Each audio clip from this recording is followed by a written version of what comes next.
نبی علیہ السلام فرمایي وی چا چې د سحري 3 کرته او د ماښامي 3 کرته دا دعا وي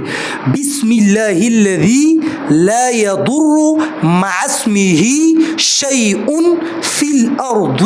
ولا في السماء وهو السميع العليم ولا في السماء دي خدا وقف د وجه ولا في السماء وهو السميع العليم صحیح دا دعا چې د سحر او د ماښام 3 کرته وي چې د سحري وي د ماښام پورې بدت چې دی ناګهاني آفت ناراضي ناګهاني آفتونه به ناراضي سونه غټه خبره ده غوره په دې اصل کې په دې خبرو یقین پکار دی کنه زم یقین مضبوط نه آفتونه مرضی یقین هم نشته یقین به مضبوطی د منځو د خیال ساته او چې دا دعا وې کنه نو یو خبره په دې کې دا دی چې دا دعا سوک وي د سحر 3 پیره نو د ماښام پورې به د ناګهاني آفتونه محفوظي او چې د ماښام یو د سحر پورې به د ناګهاني آفتونه محفوظ وي ماشاءالله سوچکا او دویمه خبرم په دې کې ده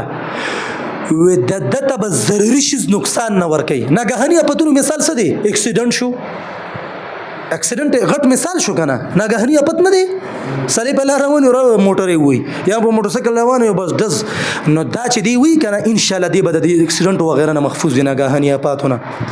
او ضروري شیز به ته نقصان نه ور کوي لاړم